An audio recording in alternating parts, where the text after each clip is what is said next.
আর কবে তৃণমূলের শিক্ষা হবে? স্কুলে নিয়োগে দুর্নীতির জেরে হাজার হাজার চাকরি বাতিল হয়েছে, আর এবার পুলিশে নিয়োগের পরীক্ষাতেও জালিয়াতির অভিযোগ। প্রশ্নপত্র বিক্রিতে নাম জড়িয়েছে তৃণমূলের, আর এই নিয়ে কটাক্ষ করতে ছাড়ছে না বিজেপি। বিরোধী দলনেতার দাবি তৃণমূলের জমানায় আর সরকারি নিয়োগ হবে না।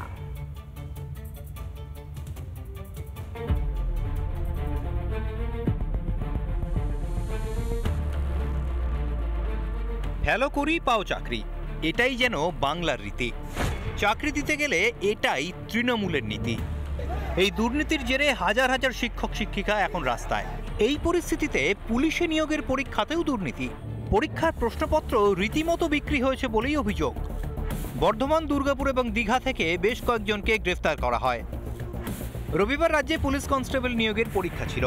তার আগের দিন দুর্গাপুরের দেবশালার ফুটবল মাঠে ক্যাম্প করে প্রশ্নপত্র বিক্রি হয়। চাঞ্চল্যকর বিষয় হচ্ছে, প্রশ্নপত্র বিক্রির ক্যাম্পের জন্য তৃণমূল পরিচালিত পঞ্চায়েত থেকে জলের ট্যাঙ্কও আনা হয়। এ নিয়ে সুর চড়িয়েছে বিজেপি। মূল বাধারা টাকা পয়সা বিনিময়ে তারা কোশ্চেন বিলি করে এই পরীক্ষা বাতিল করে আবার অন্যদিন পরীক্ষার দিন ধার্য করা হোক নতুন কোশ্চেন করি। যোগ্য ছেলেরা পুলিশের চাকরি করবে, এটা আমরা মেনে নিতে পারি না। তো যেখানে পঞ্চায়েতের ট্যাঙ্কার জলের ভাড়া হয় সেখানে বোঝাই যাচ্ছে যেখানে শাসক দলের মদতই।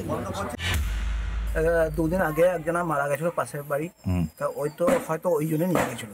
আচ্ছা, তারপরে হয়তো কি হয়েছে সেটা আমি তো বলতে পারবো না।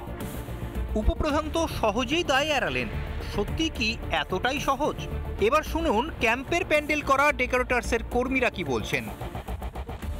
আমাকে বললেন যে এরকম ওই একটা প্যান্ডেল করতে হবে, মিটিং আছে। আচ্ছা, কিসের পার্টি? কে বলেছিল? কোন পার্টির? এই যে এখানকার একটা তৃণমূল পার্টি। না, আমাকে দেখুন এগুলো নিয়ে আমাকে এরকম করেন না, কারণ আমি তো ব্যবসা করি। নিয়োগ পরীক্ষার প্রশ্নপত্র বিক্রির পেছনে যে তৃণমূল রয়েছে তা এক প্রকার স্পষ্ট। এ নিয়ে শুভেন্দু অধিকারীর সুর সপ্তমে। এমন করে হিসাব করে বলেছে ফেব্রুয়ারি মাসের প্রথম সপ্তাহে মৌখিক পরীক্ষা হবে, ফেব্রুয়ারি মাসের দ্বিতীয় সপ্তাহে ভোটের ডেট ঘোষণা হবে। সবকে পরীক্ষায় বসিয়ে রেখে গাজর ঝুলিয়ে দিল। টাকাটাও তুলবে, গাজর ঝুলানো। একটা চাকরি মমতা ব্যানার্জি দেবে না। রাজ্য সরকারের স্বচ্ছ নিয়োগ, তৃণমূল জমানায় এই যে অবাস্তব, বারবার তার প্রমাণ মিলেছে। পুরসভা বা পঞ্চায়েত ভোটে তৃণমূলের টিকিট পেতেও টাকা দিতে হয়, যার মেয়াদ মাত্র 5 বছর। আর চাকরি তো সারা জীবনের ব্যাপার, তাই করেই ফেলতেই হবে, তাহলেই চাকরিও মিলবে। সে চাকরি মাস্টারির হোক বা খাকি উর্দিধারীর। রিপাবলিক বাংলা। নানা ধরনের কন্টেন্ট দেখার জন্য লাইক করুন, শেয়ার করুন আমাদের ফেসবুক পেজ, সাবস্ক্রাইব করুন আমাদের ইউটিউব চ্যানেল। পাশাপাশি অন্যান্য ব্রেকিং নিউজের জন্য অবশ্যই চোখ রাখুন রিপাবলিক বাংলায়।